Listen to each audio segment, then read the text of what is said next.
Whole Zone Media. Whoa, it's Behind the Bastards time already? Oh my god, I would never have guessed because I woke up mere minutes ago, even though it's later than it should be. This is a podcast about bad people, the kind of people who keep you up at night, which is the excuse I'm going with. Here to distract you from the holes in my story and the inconsistencies is Miles Gray! Hey, thank you. Miles, how you doing? I'm good. I know I'm going to be better because, I'm kind of going through a down bummer period. And the point of this show is to cheer people up, right? So I'm just so looking forward to hearing about something that will uplift my soul and get me kind of out of this rut since my house burned down earlier this year. And I'm just really feeling like you're going to lift my spirits. So I'm so happy to be here, man. Sophie sent me a text the other day saying, I think Miles is having a rough one. It's been a hard year for him and his family. Get him on. Maybe we bring him on. Yeah. We talk to him about a fake cancer cure that killed a shitload of children and also gave birth to the right-wing anti-medicine movement that's culminated in RFK Jr. trying to destroy vaccines as a concept, Let's just talk about that and cheer him up. Yep. Hey, Miles, how you feeling? Hey, buddy. Fucking great. Yeah. Oh, fuck. Where's my vape pen? I mean, those are load-bearing for a lot of people these days, huh? We're all to get to this recording. Fuck. Again, we all keep learning, how much wisdom there was buried in those Lord of the Rings movies. I get Gandalf just constantly every 10 seconds, dude. Like, nah, man, I need a hit. I need that Shire weed now. Shit is fucked up right now. Yeah. Just he's like, damn. He's like, how'd you blow that dragon out? He's like, I don't even know, man. Yeah, I don't even know. When you smoke enough, that shit just happens. Just happens, man. Other things that just happen is Americans being like, all this medicine we've got that like works sometimes. What if we used medicine that doesn't ever work, and except for when it kills your children? And then what if we made defending our right to poison our own kids and ourselves with that nonsense into like the only actual right that is protected in the United States today? Like there's really one right that you have as an American that has not in any way been impeded by the rush of, the current regime. And that is the right to put whatever you want in your body as long as it will poison you and someone tells you it's a cure for cancer. Right. That's an absolute right you have. Yeah. I have the right to be God, I think is what so much of like the American attitude is too, on some level. It's like, I have the right to be the creator or destroyer of worlds. Mainly of my own children, right? Like that's because that's the root of what we're talking about here. This is why I wanted to do this episode is I think there was a lot of people who got confused in the last 10 years as all these like kind of weird, crunchy, different like health fad, like people who believe, in these weird different like health diets, which traditionally seemed kind of more left coded, especially with a lot of the, I don't trust big pharma. I like herbal medicine. And, that all took a lot of those communities took a hard right turn and have kind of been embodied in the support for RFK Jr.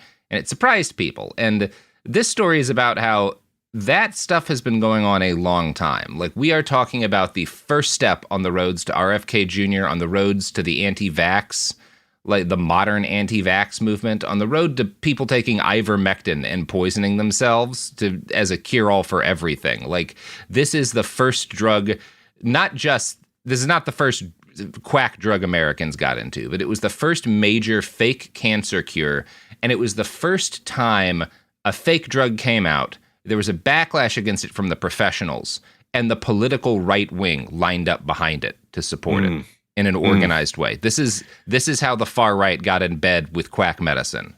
Wow. This is the story of a drug called Laetrile. Wow, great. So we're walking up to the actual crossroads where we started down the road of completely fucking ourselves over. Yeah. Okay. Now, Laetrile is Laetrile. Not Latrell Sprewell, the basketball player? No, Robert doesn't know who that is. Okay, my bad. Yeah, bad. I don't. Well, you have his sneakers on, so I thought you knew. With the Did he also wheels. kill Steve McQueen? Because this Laetrile killed Steve McQueen. Oh, really? Yeah. This is how fucking Steve McQueen dies taking this stuff. I mean, he had fucking cancer, clue. but right. Oh, but he was all in on that Laetrile. Yeah. He went to fucking Mexico to get it. Oh, Jesus Such Christ. a bummer. There's so much Mexico in this story. That's why I wanted to do it. Is I feel like, and sorry, it's Laetrile. Laetrile. It doesn't matter. I think it's fine. Yeah. Fuck Laetrile. It's French Canadian. It's a fake. It's a fake drug. The pronunciation can also be fake. Laetrile. It's this drug that it went super viral, and it's one of these. We haven't had a story that wound up with and then everyone went to Mexico in a long enough time, and so for you, Miles, I wanted to have another story that ends inevitably in Tijuana. Right? Just for you, Miles. I love that. Thank you so much. This is an iHeart podcast. Guaranteed human. There's a difference between liking a house and actually getting it. Redfin is built to make up that difference and close the gap between finding and owning the home for you. Redfin agents close twice as many deals as other agents. So when you find a home you love, you're not a step behind when it comes to making an offer. That means less watching great homes disappear and more focus on the one you'll call home. Redfin helps turn saved listings into real addresses. Get started at redfin.com. Own the dream. There's a fire inside you can't ignore. Stand still? Not a chance. You're a lifelong learner who's come this far. Now, we're here to help you keep going further. Capella University. What can't you do? Visit capella.edu to learn more.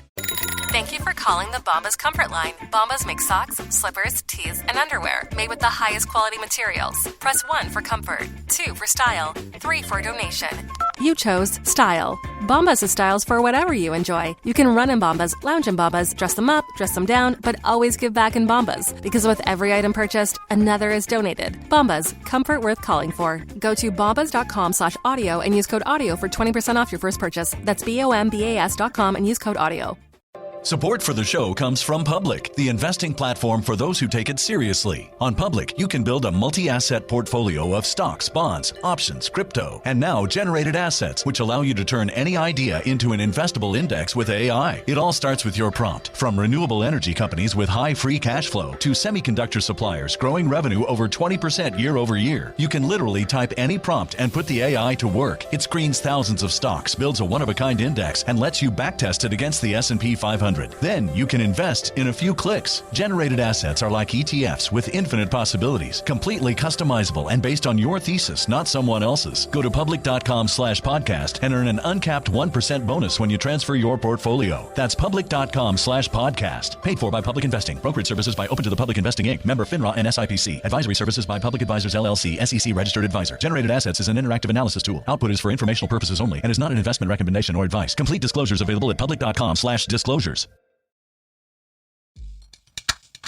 So basically what we're talking about here is the idea, the origins of the idea and a political movement based around the idea that medical patients have a right to experiment on themselves with whatever treatments they want. Now, this is not a real right. What it actually is a way to cover the people who want to sell fake cures and treatments by getting the people they're poisoning to become activists for them, right? And the idea that, if I feel like a doctor, I should be able to call myself a doctor. Yeah. That's all wrapped up in this. And I do agree with that part of it, right? Yeah, absolutely. I mean, I do that every day. It should be like appointing a Discordian pope. I should be able to just declare people doctors, and then they have the right to walk onto the scenes of accidents and be like, I'm taking over here. Just Get let the fuck it out of happen. the way. Why What not? are you, a paramedic? I'm a fucking badges. surgeon. Yeah. I don't know about that, but okay. I think we're all in agreement that's a good idea. No. I've seen Robert practice medicine, and he was very professional, and his bedside manner was fantastic. It was fantastic. Yeah. Thank you, Miles. Don't I defend only this said man. fuck you a couple times. And a good number of those people survived, a double-digit percentage, sure. We don't need to say how high that percentage They came in was. for things like broken fingers and sprained wrists. Right, But serious most of them injuries. lived. Serious injuries, yeah. So Laetrile is the brand name that this fake medicine will later be marketed under, but like most bogus stories of cancer cures, this one starts with a real chemical discovered by real scientists trying to do real work. In 1830, two French scientists isolated the chemical called amygdalin. It's kind of spelled like your amygdala, but with a lin on the end there, for the very first time. And amygdalin is a naturally occurring compound that you find in the seeds of many plants that we eat, including apples, peaches, cherries, and of course, the humble apricot. Are you an apricot man?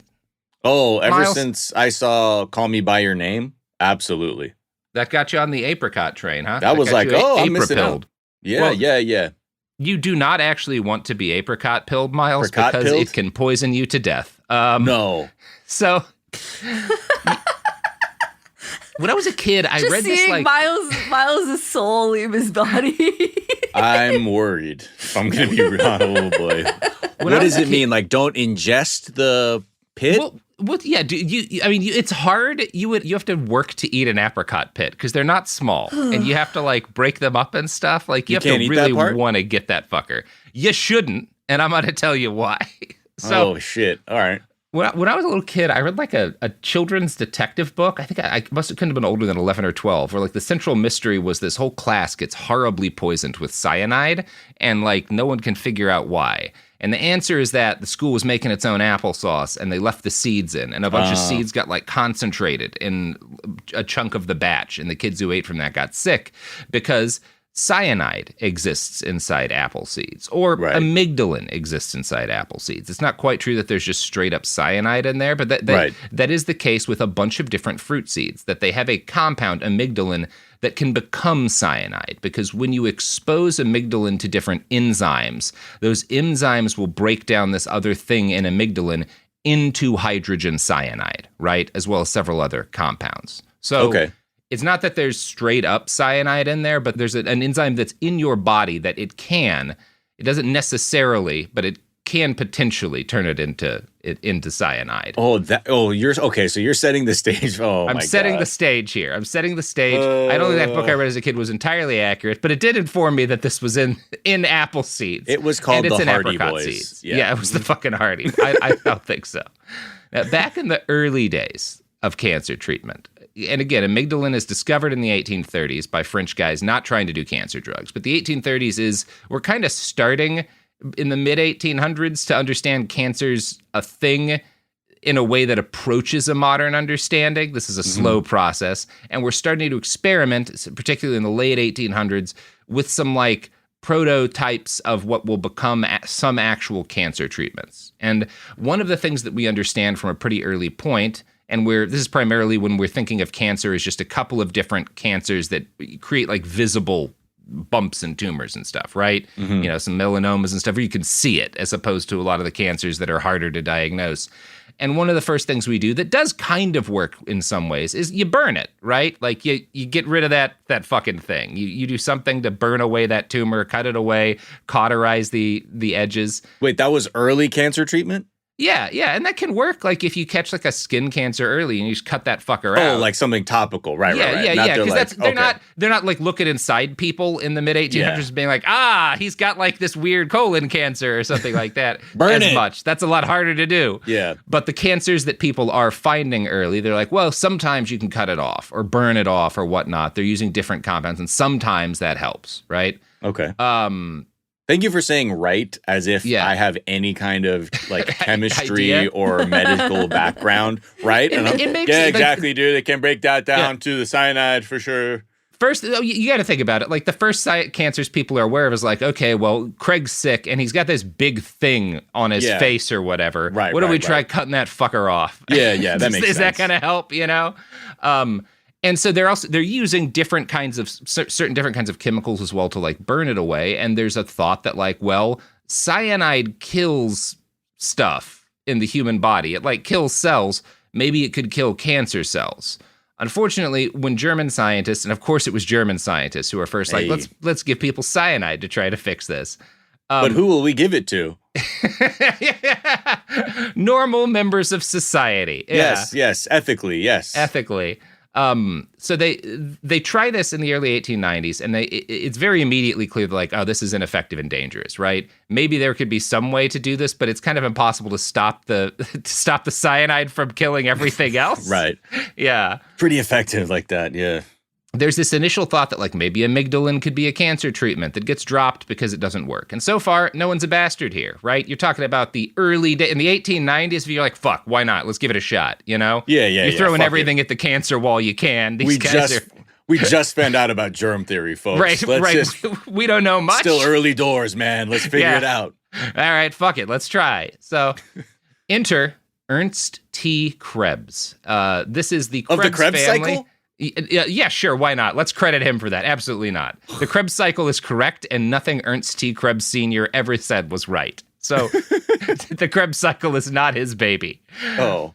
Ernst T. Krebs Sr., though, he is almost unique among our medical grifters in that he was an actual MD. Now, that said, he is born in the late 1800s. So he gets his MD at a period of time in which at least half of people who get a real MD are not in any way doctors, right? Because there's not as much standardization. You're talking late 1800s. Half people who are doctors are like, yes, I am trying to use actual science. I am attempting to. Obviously, there's still a lot that they're getting wrong because it's the early 1900s. But they are trying to use science in a way that we would understand to improve people's healthcare outcomes. And the other half are, I'm pouring shit in a jug and selling it as a cure-all. Right, you know? Wait, where did you go to medical school? Oh, up there. Yeah. I got an MD. Now, is there anyone like making sure every MD knows a goddamn thing about medicine? Yeah, Not really. No. Not quite yet. Hey, you got confidence. I like that, brother. Yeah, You're a doctor now. You got confidence, a piece of paper, and a stethoscope. All right. Welcome in. Cut into my kids. Oh, shit. So, Krebs Sr. is on the quack side of guys with a real MD, but he is an actual MD. He is Dr. Krebs Sr. His first job in his initial medical training was as a pharmacist, and then he gets his MD in 1903. He had been practicing for a decade and a half when the influenza pandemic started to hit, and millions of people around the world began dying at a terrific pace. The influenza, you have this horrible war, World War I, and then influenza sweeps in, just kills even more people than the war had. Like, it's just horrible. When you say terrific pace? Yeah. How are we using terrific? Fast. Oh, terrific. Okay. Like, wow, that's fucking terrible. Yeah. Oh, is it derived from terrifying? Yeah, probably. Why not? Wow. Yeah. I don't know. I was thinking like terrific. Whee! It's just like a great pace, but like great as a quantity, right? Like I said, I don't know anything about anything, not even chemistry or words. So I can pretend, apologies to your listeners. It's definitely correct to use it as like, wow, it is like just tearing through the human population. Oh yeah, I'm just here for the lesson. Thank you. Yeah. And Ernst Krebs Sr. is, you have to have some sympathy at this point because anyone who is an experienced doctor when the influenza pandemic hits is going to be confronting some trauma, right? Mm-hmm. Like you are going to be looking at fucking corpse piles and mass graves and the constant danger that you yourself get this death plague that's sweeping through. And like many people who had to confront the epidemic head on, he wound up, because unfortunately, and he gets into alternate medicine to try to find cures for it, right? He starts looking at stuff that is not scientifically based medicine. And you do have to be more sympathetic of a guy at this point in that position in the medical field, because influenza is just like, oh my God, for all the progress we've made in the last couple of decades, nothing is stopping this, right? Like we're not even able to, other than just having people stay inside, we can't slow this fucking thing down. We don't know how to make vaccines or whatever yet. Like we can barely do palliative care. So you're not a bastard at this level of scientific knowledge for being like, I'm going to go look for something else because it's just a fucking emergency. Right. So this is not like an oppositional defiant thing, right? You can at least initially look at this as like influenza has clearly overwhelmed medical science, so I need to look for something new. Fucking anything. Yeah. And he doesn't look in an unreasonable place. He starts looking inside the annals of indigenous American medicine, right? Of different like plant-based medicines that people have been using in the Americas since time immemorial, which is not a bad place. There's a lot of real medicines that are found one way or the other through doing that. And he finds through his research that the Washoe tribe, who hail from around the Lake Tahoe region, had for a long time utilized a species of parsley known today as fernleaf desert parsley or fernleaf biscuit root, which is also used as a food. It's one of those plants that's got 100 different uses, but you can, in fact, make food out of it. And they'd used it, I think it mainly as like a tea, as a treatment for colds and flus. Now, they used it for other things. These plants they would make, if people had injuries, you would make like a poultice, which is like basically mashed up plant matter that you make into like a plaster, basically, to put over a wound. And fern leaf can help with that. The plant does have antiviral and antibiotic properties. If you are living just on the earth and, you know, it's this period of time, this is one of your better methods of like dealing with an injury in the areas where this plant is there, right? Like this is not bogus. There's actual medical uses here, right? Right. And so he hears, hey, the Washoe use this stuff when they've got like a flu. And he also hears, and none of them are dying, because he's living in Nevada, right? And he's working in and around communities. And he's heard that like, hey, none of the Washoe have died of influenza. Maybe this plant that they're using is like a cure-all for this horrible flu, right? So let's look into it. Now, here's the thing. Number one, the Washoe, I don't know if none of the Washoe died as a result of the influenza pandemic. The only source for that seems to be him and articles about him, right? I did find one article on the University of Nevada's website about Krebs and about this medicine by a second-year student lamenting that, oh my God, they could have solved the pandemic if they just, you know, more people had trusted Krebs about this herb because it protected the Washoe. However, his only source is Dr. Krebs, right? Like this paper's only source. I haven't found any objective evidence that, like, number one, no members of the tribe died of influenza. Sure. And you know, there's other explanations, because it's possible that no Washoe died from this. But it sounds like he already sounds like a guest on Rogan who's like, you know, exactly. The influenza, dude, you know who didn't get sick? The Washoe. And really? There are, if that was true, and that's a big if, there are reasons other than this fern leaf for it, which is that Nevada was the least populous state in the union during the pandemic, right? An article by a local historian in Carson Now that I found noted that other tribes in the area abided by strict quarantine conditions, which it's possible the Washoe did too. And maybe that's why none of them died, is because from the jump, like other tribes in the area, they were like, okay, well, we need to isolate, right? Yeah. And also, it just wasn't that. About 4,000 people total died in Nevada of influenza. And even in Las Vegas, the largest city, only 20 people are known to have died. So it's just not that weird that people who are maybe living out in the sticks and avoiding people during the pandemic didn't die. There's explanations besides this leaf, right? No, man. So I'm selling this biscuit root paste, man. It's got to be it. That's got to be it. And that's what he's like. He either makes up that fact, because again, he could just be lying about the Washoe, but he either makes it up or he hears it and he just decides it's this thing. And I'm going to immediately, rather than, I'm not at all interested in the scientific process. Maybe at this time he's justifying it by like, there's not enough time, but he immediately sets into marketing this as a cure. He cooks the plant down into a syrup, which he pairs up with he finds a company called the Balsamia Corporation, and he gets them to manufacture a syrup called Leptinol. Now, this is marketed as like a miracle cough syrup that'll treat your influenza, but also your asthma or your tuberculosis. Oh, come on, so baby. Like all of them, it gets all of them. And again, like this is a plant that can be useful on like open wounds and stuff like that. I'm not saying, I mean, maybe it has some sort of palliative help as a tea as well. But if that case, it's like echinacea. It's not like a miracle cure. It's a thing that can alleviate symptoms and maybe, you know, be useful for helping on like a wound to stop it from getting infected. That doesn't mean if you eat it, it's going to kill influenza. I love the confidence. Right. Also, way too much dip on your chip as a scammer. Like, you should have just stuck with one thing. And now just you're saying one thing at a time. Hey, you know all those bloody hankies that you be coughing into because you got tuberculosis? You want to keep your hankies white, take this fucking Leptinol shit. I can already see the scam display. You're like, sir, let me see your handkerchief. Yeah. Oh, yes. This man has tuberculosis. Now drink some of this and cough into this clean napkin. Yeah. Nothing. Exactly. Now, I should say, the other reason why this is definitely bullshit is that even if none of the Washoe died, he talks about this stuff, like this fern leaf, like only it's a Washoe cure. And like this plant grows all over like the Americas, particularly in like the Southwest around like Nevada, Colorado and stuff like that. A lot of tribes use it, including tribes that did lose people to the pandemic, right? Because focus on the Washoe, okay? Yeah.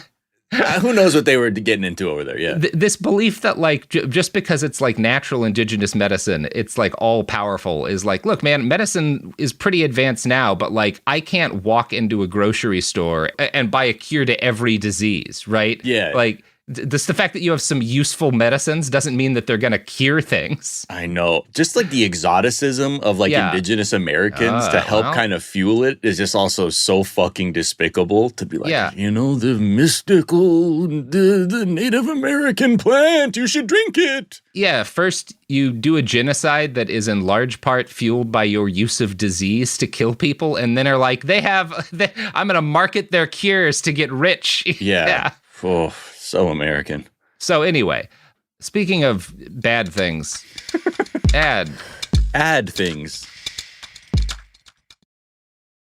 Support for the show comes from Public, the investing platform for those who take it seriously. On Public, you can build a multi-asset portfolio of stocks, bonds, options, crypto, and now generated assets, which allow you to turn any idea into an investable index with AI. It all starts with your prompt. From renewable energy companies with high free cash flow to semiconductor suppliers growing revenue over 20% year over year, you can literally type any prompt and put the AI to work. It screens thousands of stocks, builds a one-of-a-kind index, and lets you backtest it against the S&P 500. Then you can invest in a few clicks. Generated assets are like ETFs with infinite possibilities, completely customizable and based on your thesis, not someone else's. Go to public.com/podcast and earn an uncapped 1% bonus when you transfer your portfolio. That's public.com/podcast. Paid for by Public Investing. Brokerage services by Open to the Public Investing Inc. Member FINRA and SIPC. Advisory services by Public Advisors LLC, SEC registered advisor. Generated assets is an interactive analysis tool. Output is for informational purposes only and is not an investment recommendation or advice. Complete disclosures available at public.com/disclosures.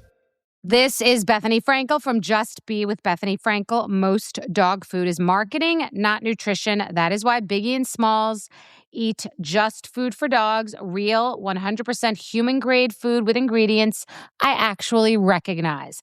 And yes, I do see the difference. Better digestion, healthier skin, more energy, dogs that feel better, my babies.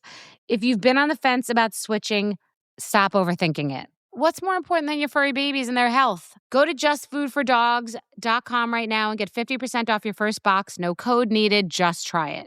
Tired of spills and stains on your sofa? Wash away your worries with Anabay. Anabay is the only machine washable sofa inside and out, where designer quality meets budget-friendly prices. That's right, sofas start at just $699. Enjoy a no-risk experience with pet-friendly, stain-resistant, and changeable slip covers made with performance fabric. Experience cloud-like comfort with high-resilience foam that's hypoallergenic and never needs fluffing. The sturdy steel frame ensures longevity, and the modular pieces can be rearranged anytime. Shop WashableSofas.com for up to 60% off site-wide, backed by a 30-day satisfaction guarantee. If you're not absolutely in love, send it back for a full refund. No return shipping or restocking fees. Every penny back. Upgrade now at WashableSofas.com. Offers are subject to change, and certain restrictions may apply. Let's talk about modern home shopping. It's sort of become a fun side hobby, right? Scrolling listings at night, dreaming about kitchens you've never seen, or backyards you haven't even stepped foot in, all from the comfort of pretty much anywhere. Redfin knows a lot of people like you want to own, but are stuck in this browsing mode loop. That's where Redfin flips the script. With listings that update within minutes and tours you can book right from the Redfin app, you can see your dream home the moment it appears. Now, liking a listing is easy, but actually landing it, that's where Redfin comes in. Redfin has over 2,200 agents with local expertise. And Redfin agents close twice as many deals as other agents. That means they want to help you win, not just window shop. Redfin is built to help you go from just looking to wait, this could actually be home. So become the newest neighbor on the block. Visit redfin.com to start finding and start owning. That's redfin.com. We're back. I should also know that when I did this research, I noted that sadly the COVID pandemic did kill a number of members of the Washoe tribe. So if this herb really was like the perfect and all, and they are not making the claim that this herb cures everything. Sure. Fucking Dr. Krebs is. That's who I'm busting here. Doctor, I'm even. the Washoe. I'm just saying there's a lot of evidence that this is nonsense medicine, right? I just need to be clear about that. And that it's his nonsense, right? It's not theirs. They're using it in ways where it actually demonstrably does work. if I may defend my friend Krebs, who I used to drink with at a bar, I mean, like, he saw it with his own eyes, man. Yeah. He saw it with his own eyes. Yeah. A lot of people don't know this, but Miles is 119 years young. Thank you. Yeah. Thank you. Yeah. Just now, it's this is why you take HGH, everybody. Exactly. That's why. My head, though, is my skull is so big now. Yeah, it's huge. It's twice the size it was. I wear a size 10.5 hat. We put that filter on you that they put on John Hamm so that your head fits inside the frame. Oh, yeah. Yeah, no, it's like Lord of the Rings style, like shooting tricks here. Exactly. I'm using the Snapchat filter that gives you a tiny head to make my head look normal right now. That's right. So, at any rate, Dr. Krebs Sr., and I'm going to be specifying Sr. because Dr. Krebs Jr. is also a major character in this. But Krebs Sr. decides this is the way to save the world from the deadliest plague of the modern era. And he starts selling syrup leptinol, advertising it as this, indigenous cure for influenza. And it sells really well. Thousands and thousands of terrified people buy it. And it sells so well that he alters the recipe to put out a new edition of the product called Syrup Balsamia, which is basically the original recipe with rhubarb added for taste, which does sound better. I could go for some. So it's New Coke. Yeah, it's New Coke. It's New Coke, but better than New Coke. It's Crystal Pepsi. Yeah, with added rhubarb, of course. A lot of people don't know this. Crystal Pepsi does cure influenza. That's why they took it away from us, for big pharma. I had an ACL injury, and I just soaked my knee in Crystal Pepsi. Yeah. It cured it. I only bathe in Crystal Pepsi, and it is running me out of house and home. Ruinously expensive. Dude, finding that shit on eBay, man. Yeah.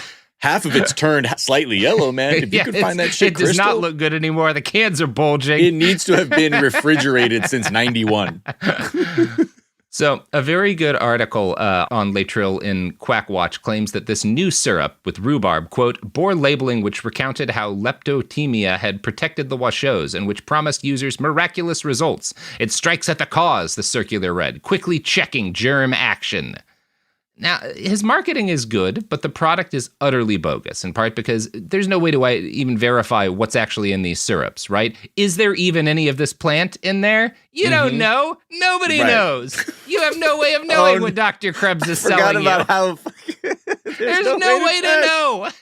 And a lot of the medicines these guys will be involved in later, they'll be like, these are not standardized. Like when the FDA tries to test some of the other stuff, they'll be like, we found like 4 different formulations in here. Like, which one is right? And he's like, well, I don't know. Which one worked for you? Yeah. That one. So in short order, because, we do have a basic understanding of science, there's a lot of data that people who take this medicine are still fucking dying, which elicits outrage from other doctors. Quackwatch notes that Dr. Krebs Sr. resigned from medical societies and never rejoined. So doctors unfairly are like, hey, it seems like everyone's dying who takes this medicine. Why are you still selling it as a cure-all? And he says, well, fuck you. That's why. Yeah. Yeah. Also, you know what? Fuck you. I'm out of here, guys. Yeah. Fuck you. Yeah, I don't even need this, right? I don't even need to be here. Yeah. You guys, you've never believed in my ability to sell syrup as a cure-all for everything. Just like everybody else in my life. Yeah. So far, he's gotten disgraced, but it's a slap on the wrist, right? This is not a serious punishment. He just kind of had to leave because everyone was making fun of him. But the government very quickly got interested in what he was doing. The Pure Food and Drugs Act had passed in 1906, and this is, part of why, as we've talked about in our milk episodes, it used to be when you bought milk for your baby, if you weren't rich, it was just like a pile of worms inside some liquid, right? Mm-hmm. Like things used to be bad and will be again very soon. You had to get pulp-free milk. Yeah. I'm so sorry. The Pure Food and Drugs Act had passed in 1906. And so now the Department of Agriculture had this group called the Bureau of Chemistry, whose job was to look at the things people were selling and say this is that. This is what you're saying it is, or this is not what you're saying it is. Oh, right? Shit. The receipt group, the receipt lab. Okay. These are the guys they're seizing medicine made by Krebs's company in several states and testing it. And they're like, well, this is different everywhere. And also there's no evidence that this ever works. You haven't presented any evidence that this has helped a single sick person. And it's interesting to me that the 2 of the states where they're first seizing this stuff are Illinois and Oregon. Oregon Always on brand when it comes to fake medicine stuff. We've been loving this shit from the beginning. So, if Dr. Krebs had evidence that this stuff actually worked, and he claimed to have tons of different case studies of it saving people's lives, he should have been able to show up in court and argue to have his stuff returned, but he didn't, and the seized medicine was always destroyed because he has no data, which is going to be a recurring thing with Dr. Krebs Sr. He, however, kept right on selling his placebo syrup. Up through the end of the 1950s, and he did this without getting seriously punished. Krebs even pivoted after the discovery of antibiotics and the first medical craze they ignited, and started claiming that his syrup was the first antibiotic. They're like, no, I figured it out first. This is the first antibiotic. That's how it worked the whole time, right? I was just trying to tell you guys. You didn't get it until that fucker with his bread, But he wasn't first. It was me. And this is not really true. Krebs marketed his syrups as cures for viruses as well, which are not stopped by antibiotics, right? And this thing does have, like, topically, it's got some of those characteristics, but that's not the same as it, like, being something you can just take and have it work as an antibiotic, Just like how you can sterilize a wound with isopropyl alcohol, but you shouldn't, like, if you have an internal infection, you shouldn't just drink isopropyl alcohol. Why not? But then it's going inside. That'll be bad for you. Yeah. It's making everything clean. If it's good outside, it must be good inside. But it's only going to do the parts that I'm digesting. Won't work for the other. Damn it. All right. I guess I can see the logic there. The main thing that kept his syrup of balsamia business going for so long was that as an actual MD, Krebs did know enough of the law surrounding medications to, like, take advantage of it. And he knew that he'd discovered a loophole, which was that unproven treatments could be sold and distributed if they were marketed as, quote, investigational prescription drugs. So this is how he sold his syrup, right, in the later days. And I wish that loophole was still around, man. Oh, my God. You know what? I feel like the jury's still out on morphine. Let me investigate some of that shit. I'm going to investigate some Dilaudid while I'm at it. Hey, y'all got some laudanum? Yeah, you got some laudanum? Yeah, I need some laudanum. I feel the need to investigate. Yeah. Combine the two, dilaudanum? Hey, there's a concert this weekend. Can my friends and I investigate some of that Molly? Yeah, exactly. So what we see with this guy is a kind of hybrid Andrew Wakefield and RFK Jr., right? Where there is a legitimate medical background, but he seems to have basically early on encountered that some illnesses we just couldn't cure and say, like, fuck it, I'll just sell lies instead. Yeah. And while his syrup still sold till the end of the 1950s, he was aware by the 40s that, like, this isn't going to last forever. I need to come up with another fake medicine if I'm going to stay profitable, right? Like, I got to pivot. And per Quackwatch, in the late 1940s is when we first have records of Dr. Krebs Sr. started to explore the use of new compounds meant to treat a disease that our understanding was building on, and that was even deadlier and more frightening than influenza. And I'm talking, of course, about cancer. So, right, by the time we're in the 40s, we have a much better understanding that, like, cancer is a bunch of different things, and but there's certain commonalities, and, like, what's going on. You've got this like type of this tumor. You've got this cancerous flesh that's, like, growing and growing, and we're starting to understand that. We're starting to get some more effective methods of fighting it, right? Other than just, well, maybe we can chop it off outside. And part of why cancer becomes more of a focus and more of, like, a center of public fears is that the thing that had been killing more people previously, which was just like, oh, I scraped myself. Oh, I got a flu or something. Yeah. I guess I'm going to die, or a cold or something. I guess I'm going to die. Now we got antibiotics. So a lot of the things that had killed people much more easily are harder to kill people with because antibiotics exist, right? Mm-hmm. And we're starting to get better at vaccines too. We're like starting to figure some of that. So a lot of these, what had previously been much scarier things than cancers, were suddenly under control. And people are, like, living longer, but also people who would have died from some of these other things are living long enough to get these horrifying cancers. So people really start to focus more on the cancer. Right. It's just, like, more a thing. You're likelier to get cancer if you're less likely to die of the other shit. Right. So we start pouring more and more resources into the fight against what is still a very confusing constellation of illnesses that we don't really have a great grip on. And one of the first major breakthroughs in cancer treatment came as a partial result of mankind's insatiable hunger to kill each other. I'm talking about mustard gas. Did you know that mustard gas was the root of one of the first, like, there's a line from that to, like, modern chemotherapy. What? Yeah. How? So, mustard gas is this horrible poisonous gas that we use a lot in World War I, and then it gets banned in like 25 under the Geneva Protocol, which halts research into similar substances for a while. It doesn't shut it down entirely, but people are like, it's got a bad rap, because of all the deaths. And then we get World War II. Now, Germany has big stockpiles of mustard gas still, when Hitler's in charge, but Hitler's a gas survivor. And this was one of his few, in a military terms, he was unwilling to use gas as a weapon of war, right? Obviously he's Hitler. He gasses lots of people, but because of his own experiences, he never really embraces the idea of like using this as and there's other reasons, right? If you start using it, then everyone's going to start using their shit, and it probably works out as a net negative. I'm not trying to give Hitler any credit here. But what does happen is we don't know that he's not going to use it, right? And we know that Germany has these stockpiles, so we continue to have, chemical weapons protective gear that we're issuing some soldiers, and we're continuing to do research, the U.S. is, into like different chemical weapons. If he uses shit, we need to have something more effective that we can deploy, right? And one of the things they do is while they're having scientists look back into mustard gas, they're like, hey, see if maybe there's any medical use for some of this stuff. Right? Like maybe there's some other things we can do with this. Can you rub some gas on my this like mole I have? See if it helps. Quick. Yeah. And shockingly, this turns out to be a good idea. So there's this team of researchers who are tasked with this modifying mustard gas to try to create something safer and more, because mustard gas is too dangerous to test as like a cancer treatment. Right. And they wind up creating something called nitrogen mustard, which actually proves to be useful in treating lymphoma, right? It's able to kill some of these tumors and stop them from growing. And so they're like, hey, we actually might be able to use a derivation of this poison gas weapon to treat people's cancers. This actually seems like it's kind of helpful.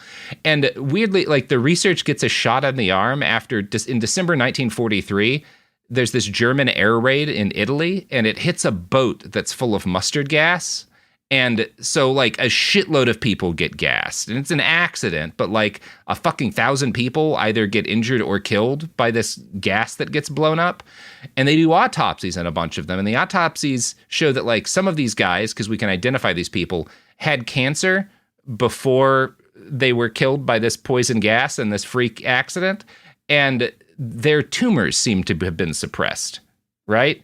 Damn. So they're like... And that's at least what they're finding. I don't know if, how much of this is like maybe just they're not doing as good a work as they would have later. But there starts to be some evidence that like, yeah, there might be something in mustard gas that's helpful as like a way to kill tumors, right? So by the time the post-war period starts, derivations of these different like things that started out as mustard gas seem to be a really promising lead on a cancer treatment, right? And this promising lead, this thing that might be able to save a lot of people's lives, is based on a terrifying death chemical. Now, in the post-war period, Americans aren't squeamish about exposing themselves to like weird modern chemical poisons, right? This was not that far from the days of like, we discover radium and we start drinking it, Right. There's this idea that like the more powerful the poison, the more it must help. Let's give it to me. I'll take all the poisons. I'm smoking 40 packs a day, baby. Everything's plastic. Exactly. Fuck it. Yeah. So at first, Americans are like, the scarier and crazier the chemical, like put it in my body if I'm sick. Absolutely. Who gives a shit? Just fuck me up right now. And cancer therapies in the post-war period also continue to advance by utilizing a bunch of different scary chemicals, stuff that's not in this mustard gas line of descent, but is like fucked up, like methotrexate, right? And eventually, that's where my dad went to college. Yeah, right. Methotrexate. And by hook and crook, we figure out chemotherapy, right, eventually, And chemotherapy is also a terrifying poison that can kill cancer, right? Like it's both something that's like scary and kind of, and does a lot of damage to the rest of the body and can kill cancer. So people are thinking about cancer cures in this way, that it's like, well, the medicine's got to be almost as bad as the cure. That's just the way things work, It's like, look, dude, it's got to be scarier than cancer. Right, to beat the That's cancer. the only thing that can beat it. Kind of going with like a Pokemon logic here. You know what I mean? And which is not entirely wrong. I don't know, it's scarier than cancer. Maybe it'll fuck that thing up. You know what else is scarier than cancer, Miles? a life wasted, I'd say, without the products and services that support this podcast, you know? Oh, I love these. Yeah. Support for the show comes from Public, the investing platform for those who take it seriously. On Public, you can build a multi-asset portfolio of stocks, bonds, options, crypto, and now generated assets, which allow you to turn any idea into an investable index with AI. It all starts with your prompt. From renewable energy companies with high free cash flow to semiconductor suppliers growing revenue over 20% year over year, you can literally type any prompt and put the AI to work. It screens thousands of stocks, builds a one-of-a-kind index, and lets you backtest it against the S&P 500. Then you can invest in a few clicks. Generated assets are like ETFs with infinite possibilities, completely customizable and based on your thesis, not someone else's. Go to public.com/podcast and earn an uncapped 1% bonus when you transfer your portfolio. That's public.com/podcast. Paid for by Public Investing. Brokerage services by Open to the Public Investing Inc. Member FINRA and SIPC. Advisory services by Public Advisors LLC, SEC registered advisor. Generated assets is an interactive analysis tool. Output is for informational purposes only and is not an investment recommendation or advice. Complete disclosures available at public.com/disclosures. This is Bethany Frankel from Just Be with Bethany Frankel. Most dog food is marketing, not nutrition. That is why Biggie and Smalls eat just food for dogs, real 100% human-grade food with ingredients I actually recognize. And yes, I do see the difference. Better digestion, healthier skin, more energy, dogs that feel better, my babies.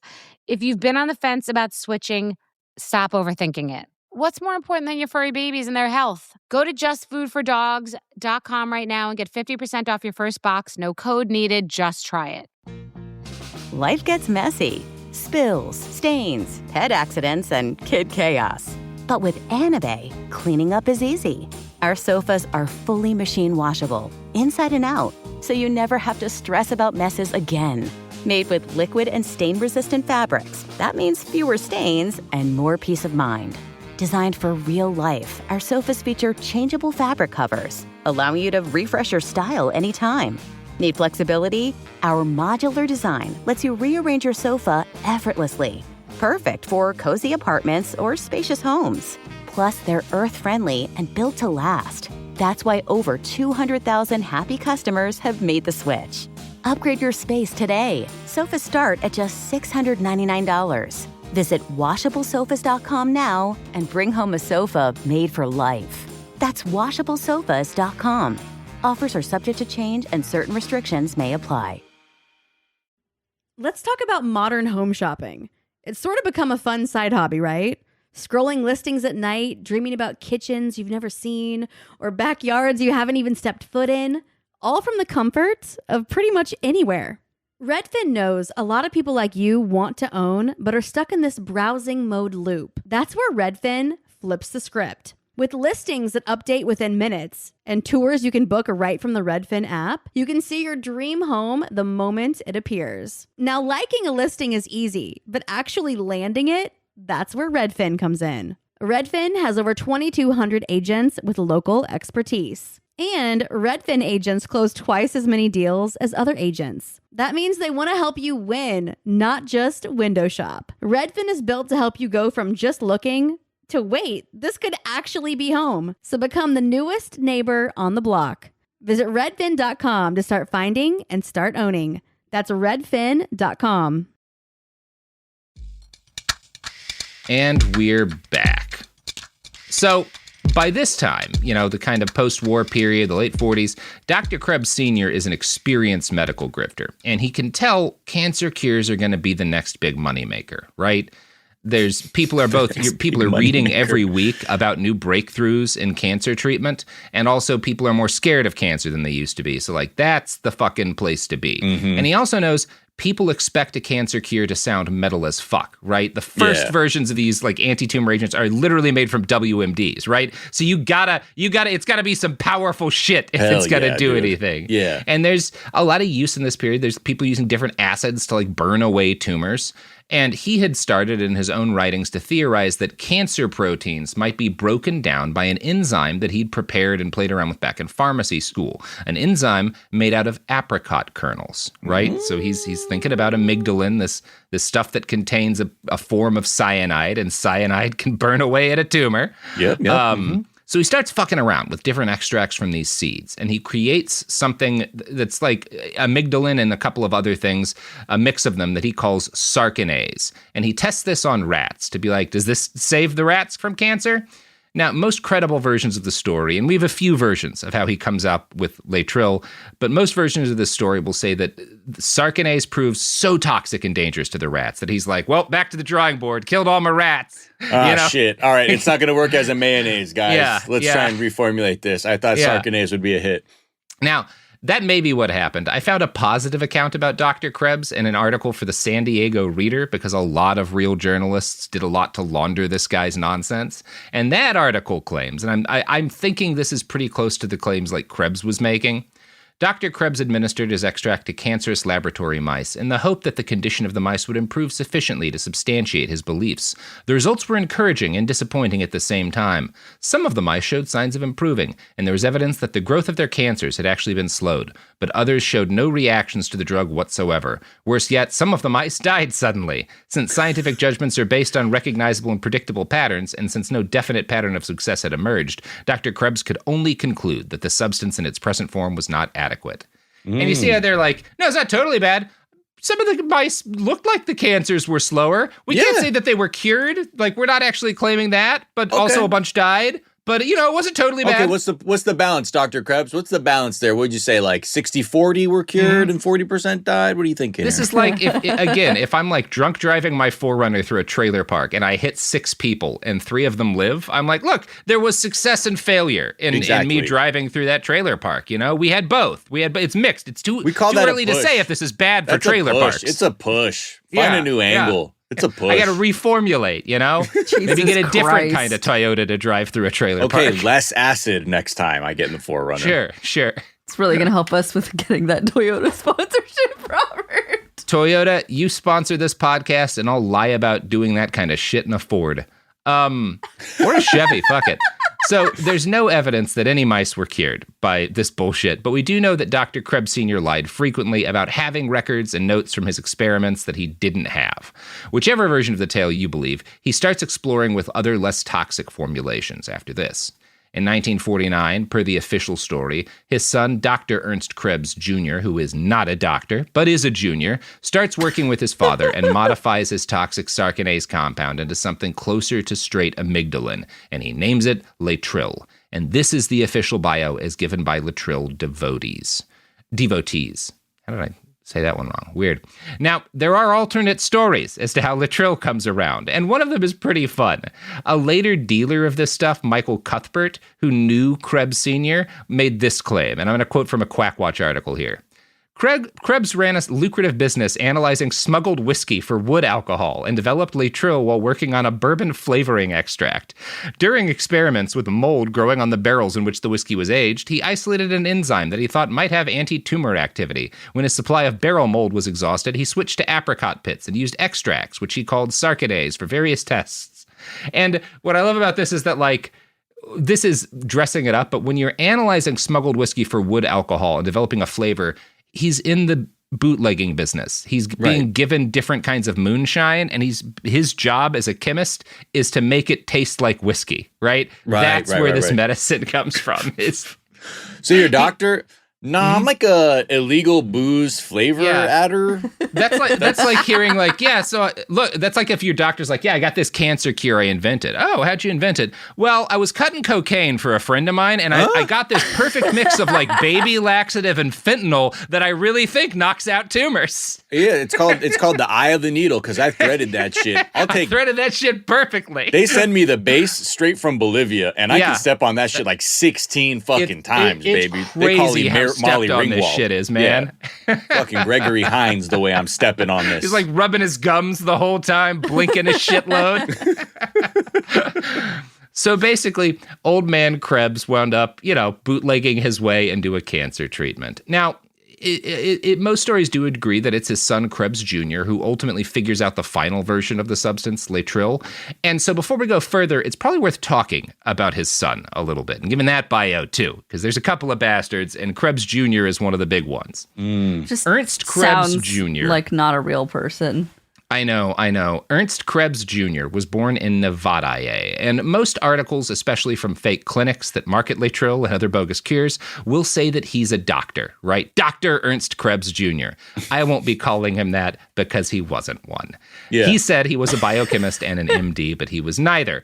Unlike his father, he lacked the discipline to get a medical degree, although maybe that's not true. Maybe it's just that when his dad got an MD, it was a lot easier, and by the time Junior is going to school, we've actually turned medicine into a real job. Right. It's not just like, how fast can you work a saw? You think his dad was kind of like, you don't need medical school, dude. What do you mean medical school? My medical school was watching a man lose his leg to a cannonball. Exactly. And then wondering why he died when I got my shit-smeared hands all over the wound. It was a big question mark. I got so much shit in his open wound, you know? Shit makes plants grow. It should have made his leg grow back. I don't get it. We're going to fertilize your wound back to health, sir. You'll be right as rain. No, look, there's tons of worms in the dirt. There's worms in your leg. Everything's going fine. No, you're dead. The worms come together. I don't know if you saw Terminator 2, but like how the fucking, like how it come together and reform. That's what the worms do with your leg. Right. Yeah. Terminator 2? What are you talking about, sir? A doctor in the 1880s is like basing his medicine on an unreleased James Cameron virtuosity. Hey, remember Sid 6.7? Like Russell Crowe, he used glass to regenerate his wounds, man. That's what the worms are going to do for you, bro. Yeah, great stuff. So whatever the case, he doesn't actually get an MD. He bounces around several schools. He spends some time in California. He spends some time in Tennessee. He spends time in Mississippi, and none of them give him a degree. Eventually, he manages to get a BA from the University of Illinois in 1942. And honestly, if you'd asked which of these colleges in the 40s was easier for a grifter to get a degrray from, I would have said Mississippi, but it's the U of Illinois, everybody. So congratulations, right. Mississippi. Yeah. You done it. You did it. So Krebs Jr. attempts to follow his father. He wants to get an MD, and he gets admitted to the Hahnemann Medical College of Philadelphia, and he spends 2 or 3 years as an honest-to-God med student there. However, he's never a good med student. In fact, he's so bad that he has to repeat his first year during his second year. Like, he gets held back for being so bad at medicine. He gives up being a doctor after this. I think his third year doesn't go any better. And he transfers to the University of California, where he studies anatomy, and he's trying to get a degree in that, but he gets dismissed. The University of California looks at his research and are like, this is too unorthodox for us. What do you mean? We're not giving you a degree. Great question. What does unorthodox mean? Yeah. I don't know, dude. That sounds kind of fucked up that you'd say that about my research, but go ahead. Yeah, we'll talk about that because there's a separate Quackwatch article from the one I quoted earlier by a guy named Dr. Ben Wilson, which provides an explanation as to what his unorthodox beliefs about anatomy were. Quote, in 1902, a Scottish embryologist named John Birch theorized that cancer cells and cells produced during pregnancy called trophoblasts are one and the same. According to Birch, trophoblasts invade the uterine wall to form the placenta and umbilical cord. The pancreas then produces chymotrypsin, which destroys the trophoblasts. Birch postulated that if the pancreas fails to produce enough chymotrypsin, trophoblasts circulate through the body of both mother and infant, making them vulnerable throughout life to cancer.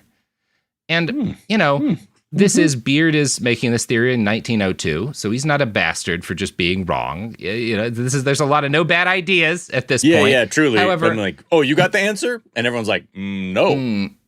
I will say, though, this is also very in line with what we know on this show, having talked about like the history of like autism, different diagnoses and whatnot, that it was very popular in the early 20th century for medical guys to be like, everything's the mom's fault. Cancer? That's got to come from your mom. Yep. It's all moms. Moms are responsible for all the diseases. No, I don't have an issue with my mom. What do you mean? Yeah. So John Beard, again, he proposes this in 1902. And by the 1905, when Krebs Sr. founds the John Beard Institute, the state of medical science had advanced well beyond Beard's theories. But he and his son are obsessed with Beard because they love pseudoscience and they don't really care about regular science. So they are convinced this guy's got it right. Mm-hmm. Now, Krebs Jr. at this point, after he gets kicked out of the University of California for spreading this nonsense, seems to have accepted, okay, no respectable scientific institution wants anything to do with me because I'm the bad boy of science. Exactly. But he still really wants his MD. His brother Byron had become an osteopath, and an osteopath is not an MD, but it is a fully licensed physician. And so Byron Krebs is a kind of doctor, and Dad's a kind of doctor. I got to be a kind of doctor. And the fact that no medical school would take him anymore could have been a real problem. But thankfully, he gets asked right around this point to deliver an hour-long lecture at a Bible college in Tulsa because he is a weird religious extremist too. Now, this Bible college, which is now defunct, awards him an honorary doctorate for his 1-hour speech. Yes. Yes. Now we're good. I'm a doctor. Got it. Fuck yeah. Fuck yeah. Thank you so much. He's like doing karate kicks and shit. Now, first off, honorary doctorate, not a real doctorate. Second, the school was not even accredited by the state to grant any kind of doctorate, right? Too late. They can't give real people, like real students, a doctorate, let alone fake ones. I'm a kind of doctor. That was it. That was the only thing I was reaching for, to be a kind of doctor. Wow. And from this point forward, Krebs Jr. will be called Dr. Krebs Jr. by his supporters for the rest of his life. Good for him. Now, God, I got to find a way to become a Kentucky colonel, Miles. That's my dream. We could do that. We could do that. Yeah. And then I can walk around and give the National Guard orders if I understand how the military works, which I don't. Yeah, or just work for like OpenAI. Sure, yeah. That's like another quick way to become a colonel. I'm already a colonel, guys. Bring me in. Hell yeah. Now, once every respectable learning institution had turned him down, Krebs Jr. continued his research into Beard's theories with an actual doctor named Charles Gerchot, who's a French pharmacologist who had left his university for similar reasons, which is that he's obsessed with John Beard, and the college is like, well, that's bullshit. You have to stop. You have to start doing real science. And he's like, fuck you. So he and Gerchot, Krebs Jr. and Gerchot, publish a letter in the journal Science, and this is not a study, it's a letter to the journal, in which they argue that people should adopt Beardian methods of oncology. And this article is the basis in 1950 for a thesis, which they publish and lay out a synthesis of Beard's theory. So basically, they're taking this guy from 1902, and they're adding some modern understanding to it to modernize Beard's cancer theories for a new generation. And I'm going to quote from an article by Dr. James Harvey Young here. All cancer, they asserted, is one, brought on when the normal trophoblast cell goes wrong. This cell, which in both sexes emerges from a very primitive cell, is best known for its role in securing the embryo to the uterine wall. This function, the Krebs stated, demands erosion, infiltration, and metastasizing. In becoming cancerous, trophoblasts do the same things, dangerously.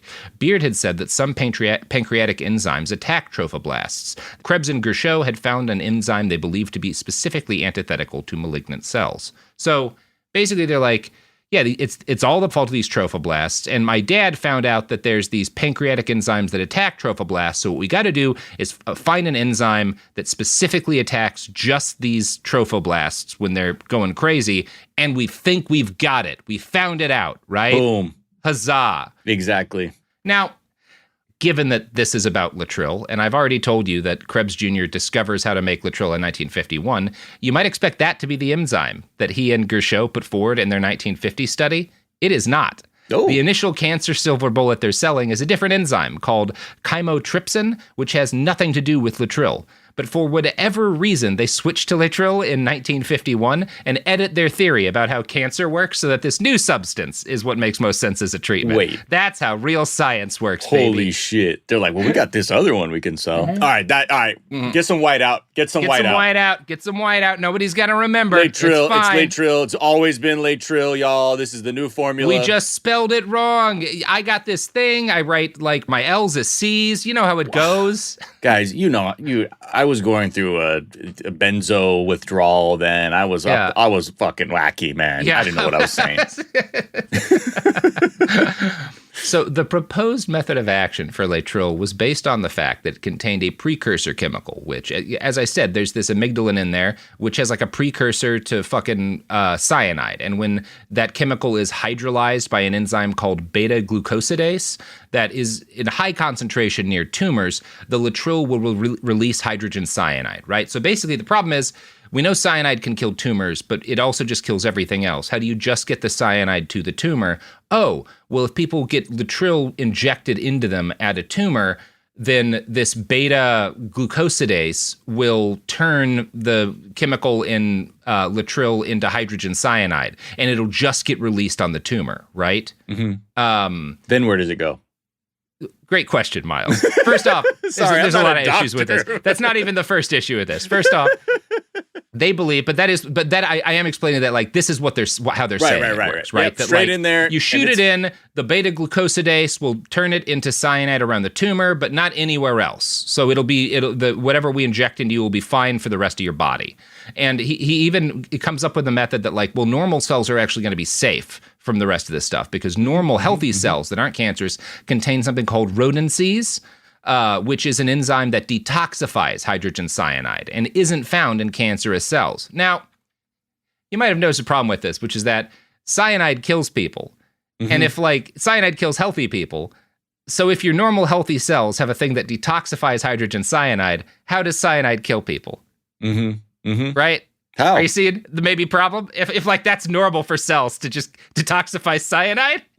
I don't know. That's one issue here, right? Okay. The other issue is that all this stuff they're saying about like, oh yeah, there's this beta glucosidase and it's in high concentration near tumors and that turns, the Laetrile into cyanide. None of that's true. Well, beta glucosidase does turn amygdalin into cyanide, right? It does cause that release. Like that beta glucosidase does work the way that they say it does. However, there's not an abnormal amount of beta glucosidase in cancerous tissue. And in fact, there's more in healthy tissue under normal conditions. Come on. The good news is that because of how our bodies work, if you're taking Laetrile, if you're like eating it, if you're basically doing anything but like injecting it, and even then sometimes if you inject it, there's good odds that it just passes through your body because we don't have a ton of beta glucosidase, right? And so like the actual reality is if you just eat an apricot pill or a ground up apricot pill, you shouldn't, but there's a decent chance it just passes through you without hurting you, right? Good. Now, not always, because different people's bodies are different, and sometimes people have more of this. And also, if you're just injecting it into a part of the body, you might inject it into cells that have this, and then you're basically just poisoning people with cyanide. So it's not impossible. You can, in fact, give people cyanide poisoning this way. It's just that most people, especially who take it as a pill, are just going to piss it out or shit it out or whatever, and it'll be fine, and then it's just their own little placebo effect in their mind or something. Right. Generally, that's what's going to happen, but not always. And put a pin in that. So once Laetrile is ready for the prime time, which they decide is now, Dr. Krebs Sr. and his not-a-doctor son start a full-court PR press, bragging to magazines and other doctors that we have cracked the cancer code. We found a cure. We've solved it. Hell yeah. They start using the John Beard Memorial Foundation to finalize a recipe, and they start producing the foundation contracts with a company in Pasadena to produce Laetrile. And Laetrile starts being distributed, and again, they're not distributing it as a normal prescription medication. They're using a loophole, which is that they're calling it an investigational drug. Mm-hmm. So we're producing it to test it. Who are we testing it on? Anyone who will pay. Anyone who's down. Are we taking data on testing it? Absolutely not. No. We're going to call this one Deep Space Nine because there's no data. Yeah, it's just like how when as a kid we were doing research chemicals. We were like, we're all investigating how these things work. Yeah. What, 6 people have taken this weird drug? I'm going to be 7. Fuck it. I don't know. Yeah, let's huff this paper bag with the spray paint in it. Let's just see where this thing goes. I'm going to learn where the fatal dose lies on fucking 2CT7 or whatever. Yeah. So since cancer treatment was in an even more primitive state back then, lots of patients and doctors were open to something that might succeed where other treatments had failed. And some of them, and you're guessing these are not the best doctors, read the Krebs' explanation are like, well, I guess that makes sense. And a lot of California doctors start prescribing this to patients, right? In short order. And these are, it's at the start, a lot of what's going on here is these are people taking other treatments. They're not taking this instead of other stuff. And these are people who are like, well, shit, they're not responding to the medicine that we know sometimes works. Hail Mary, right? Mm-hmm. Can't be any worse, right? Right. Can't be. So, requests are primarily the West Coast. California and Oregon is where this really gets started, but requests trickle in from the rest of the country. And Krebs very quickly gets like a patent in England, and he's selling it in England. He's not doing not making a lot of money yet, but it's like starting to pick up, right? And one of the things that separates Laetrile from modern scam cures and a lot of scam cures of the day is that, and this is one of the smart things, Krebs he's not like putting ads in that are like, cancer cure, this'll fix whatever ails you, buy Laetrile, right? It's not spreading primarily that way from these shady catalogs. And so there's not a lot of illegal evidence of like, they have this big publication where they're saying it does this. Instead, he's selling it through respected medical doctors in their clinics primarily, or face-to-face, because they've got practices. So they're selling it in their own practices, and they're getting doctors and whatnot to start pushing it. As it's a lot closer to what the pharmaceutical industry is going to be doing with stuff like fucking oxycodone in a couple of generations, right? Right. They're like, actually, I got a thing that you might help you. Let's start spreading this through doctors, right? Yeah. And so it's less initially visible to the regulators that do care, and that Krebs Sr. has had go after him for a quack cure before, right? How did you hear about this hydrocodone, doctor? Were you doing research? I was on a golf trip, actually. Yeah, I was on a cruise.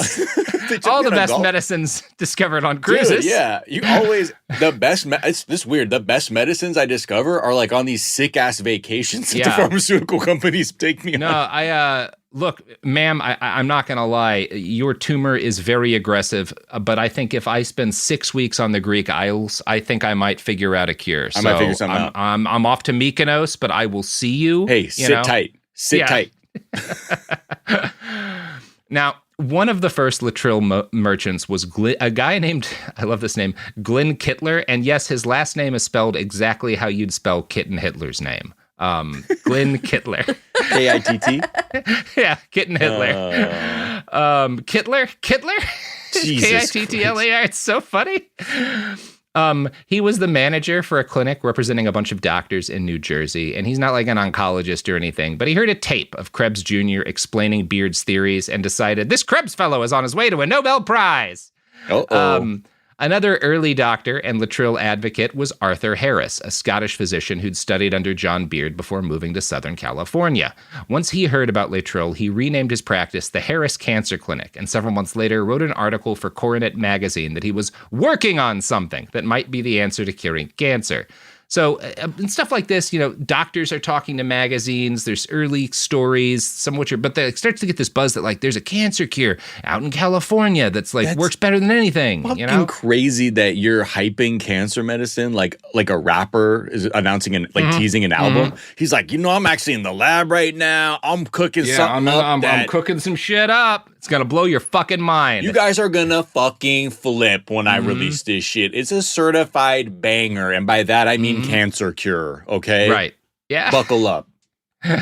So by the mid-1950s, hundreds of Americans at least are taking Laetrile, and some of them even claim to have been cured by it. And in any of these stories, you'll come across like, oh, this person, and sometimes they'll get the person up, was like, they were told they were dead, they had an incurable cancer, and then Laetrile cured them. And often what's happening, there's a couple of things that are going on with these. Some of these are true stories of people that were sick with a cancer and then got better. And usually when they look into these stories, they're also taking like chemo or another real cancer treatment and Laetrile. And the Laetrile just doesn't hurt them. But, we declare that that's what saved them. Now, the other kind of thing that's happening, and this is just a reality, sometimes people get sick and with stuff they shouldn't get better from and get better. And we don't really know why. Like shit happens in medicine. You get a couple of those. Yeah. And that's all you need. And that's all you need is like one or two cases. Now, the other, a part of why that happens more often here is that there's a lot of people that get diagnosed with cancer who don't have cancer because it's the 50s and they're worse at it. And so they start taking Laetrile and they get better because it's something that's not cancer that does get better. And then they're like, well, obviously I must have been, the medical science told me this was incurable. And it's just that like, well, medical science diagnosed you wrong, bro. You didn't have cancer, right? Like, sorry, we fuck up sometimes. They mixed up the x-rays. Right. Yeah.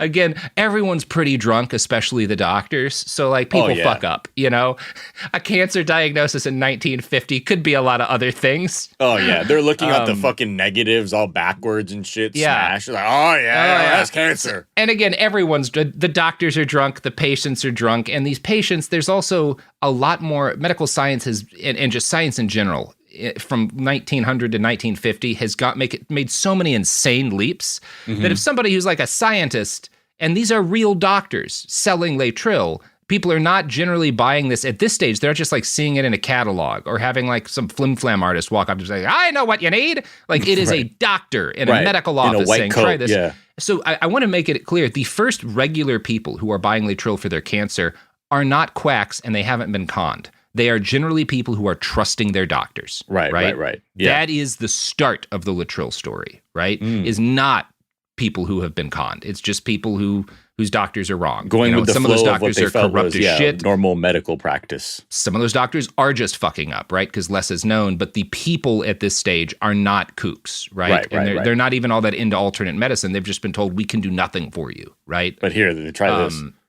Now, the reality is also that I've stated that, like, okay, there's some real cases of people who got better because they had other treatments they were doing alongside Laetrile, and there's cases of people who we don't exactly know why, maybe they didn't have cancer.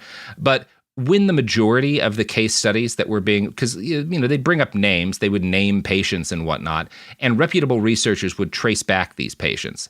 And the majority of the time, either the patient was not a real person, or the patient had died since giving the testimonial about how Laetrile had saved their lives, right?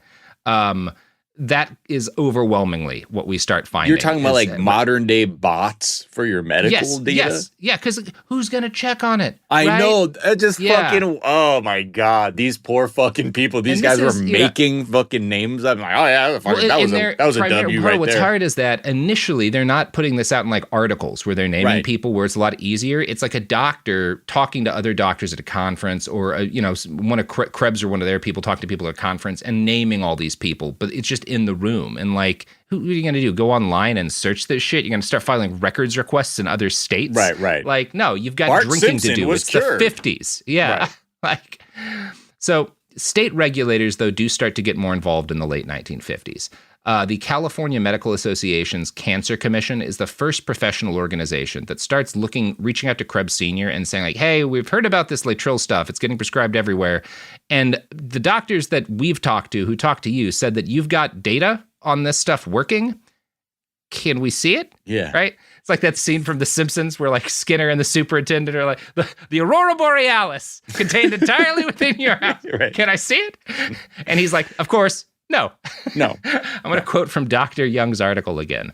He claimed that limited trials of toxicity in animals had been performed with satisfactory results, but that the records had been destroyed. You got to protect the animal's privacy. Hippo laws, man. That's not bad, Miles.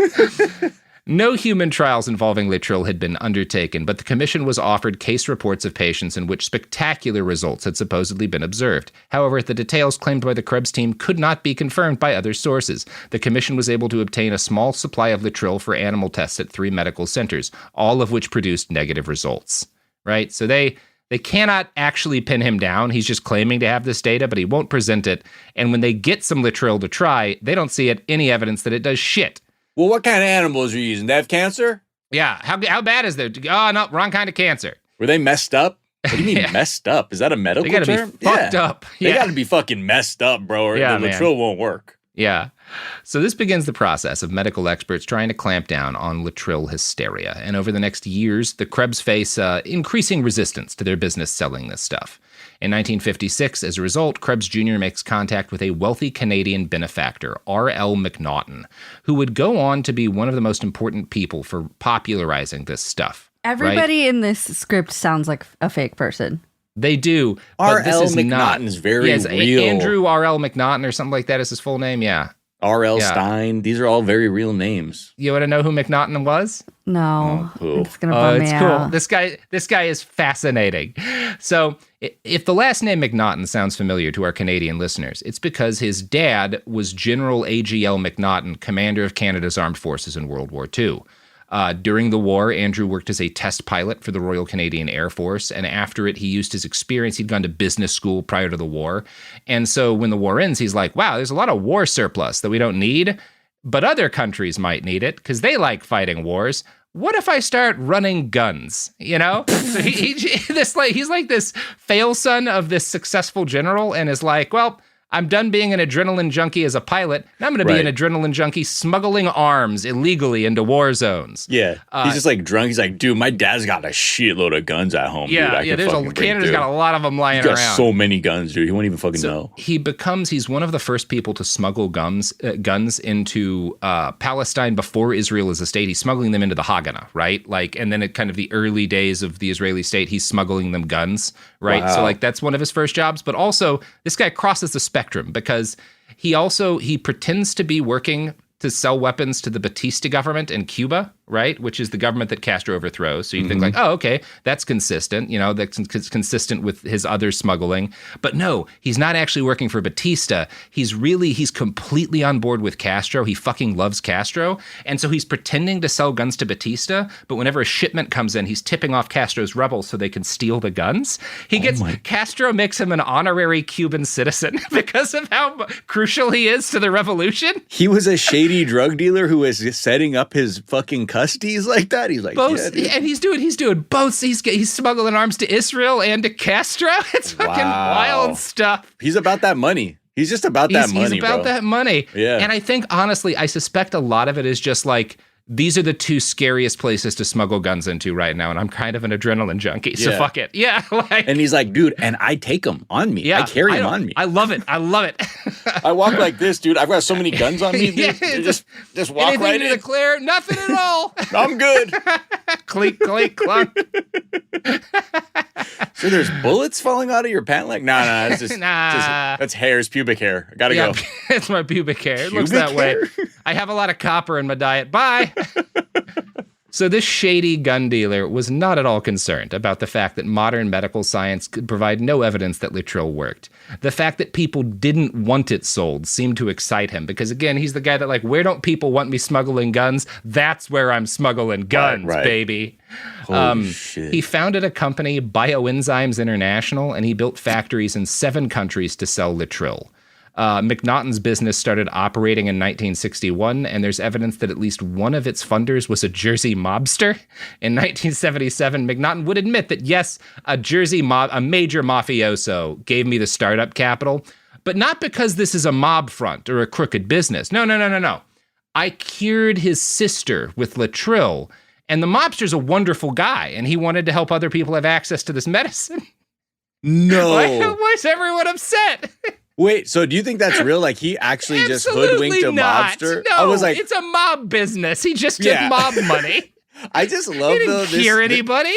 This potential Sopranos storyline that Tony Soprano's dad was the guy who fucking gets Laetrile off the ground. Yeah, take the fucking Laetrile. Robert's never seen The Sopranos. That's fine. Yeah, but I'm Italian. It's coded into my DNA. That's fine. It's for all the people that are listening that have. I know, but it upsets me. Look, I know how to do 2 things. I know The Sopranos. This is epigenetic. I know The Sopranos, and I know how to lose a war in Western Germany. You know, those are Italian heritage. And I can beat the fuck out of the Belgians, too, if you just give me a chance. We did it once. Look. So we're getting ahead of ourselves here because in 1961, the same year that McNaughton started his operation, Krebs Jr. and the John Beard Foundation were indicted for interstate shipment of an undocumented drug. Now, this was not Laetrile. This was a totally different quack remedy they were selling, called like panthogenic acid or something, which we'll talk about later. But the whole fact of this, they're going after them for that, but they really are trying to stop them from selling Laetrile. So Krebs Jr. gets sentenced to prison, but his sentence is suspended to a 3-year probation. And as the terms of the settlement to keep them out of jail, both Krebses agreed that neither they nor their foundation will produce or sell Laetrile again until it's been approved for testing by the FDA, right? Oh. So that's the end of the story. We're good. How honorable. Everything's fine. Yeah, people stop taking this stuff. Dodged a bullet there. Miles, shit. Quick question. Yeah. Is 10 less than 21? Is 10? Man, I couldn't tell you. I'm going to go say yes. Then I think we might have a part 2 coming up. You know what? We're going to take a break and come back Thursday, and we'll figure out if I wrote another 11 pages or not. No, you didn't. You know? Yeah, there's no way to tell other than by looking at the document in front of me. At the page number I am currently on. At the page number that I'm currently looking at. Can confirm. Yeah. Do you have anything Miles, you want to plug? Yeah. Vaccines, generally, medicines. What else is there? modafinil, other nootropic drugs. I think those are really good. Modafinil. No, just come check me out on the Daily Zeitgeist every day. And then if you don't like hearing about news, I dissociate on 420 Day Fiance, where I talk with Sophia Alexandra about 90 Day Fiance, but like faded. So check that out. Yeah. Hell yeah. Well, everybody, do something or not. You know what? Find your own cancer cure. Declare it to work. We're in a different era now. Anyone can cure any disease and make money off of it, as long as you don't. Really, there's not even any as long as just do it. Just sell fake weapons. You'll be fine. Nike style, Phil Knight style, y'all. Yeah. Behind the Bastards is a production of Cool Zone Media. For more from Cool Zone Media, visit our website, coolzonemedia.com, or check us out on the iHeartRadio app, Apple Podcasts, or wherever you get your podcasts. Behind the Bastards is now available on YouTube. New episodes every Wednesday and Friday. Subscribe to our channel, youtube.com/@BehindTheBastards. A BetterHelp ad. We get it. February is full of flowers, candy, and, of course, lots of talk about relationships. It can feel like everyone else has it all together in their love lives. But the truth is, we're all still figuring it out. Whether you're working on your marriage, navigating the dating apps, or prioritizing staying single, no matter where you are, you're right on time. Therapy can help you find your way and take some of the pressure off yourself so you can determine what you want, what feels heavy, and how you can feel lighter. Just a little bit of outside perspective from a professional can lead to new understanding and a lot of progress. So the next time you're feeling iffy about your love life, try therapy with BetterHelp and see where it takes you. And remember, you're right on time. Visit BetterHelp.com for 10% off. That's BetterHelp.com. This is Bethany Frankel from Just Be with Bethany Frankel. Most dog food is marketing, not nutrition. That is why Biggie and Smalls eat just food for dogs, real 100% human-grade food with ingredients I actually recognize. And yes, I do see the difference. Better digestion, healthier skin, more energy, dogs that feel better, my babies.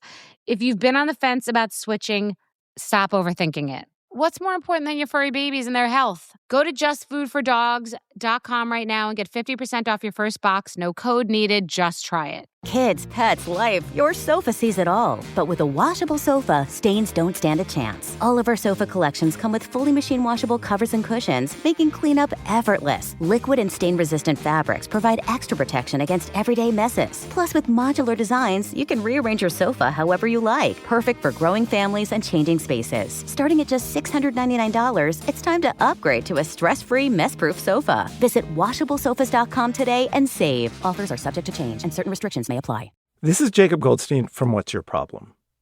When you buy business software from lots of vendors, the costs add up and it gets complicated and confusing.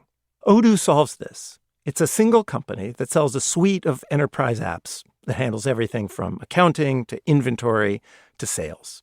Odoo is all connected on a single platform in a simple and affordable way. You can save money without missing out on the features you need. Check out Odoo at odoo.com. That's odoo.com. This is an iHeart podcast. Guaranteed Human.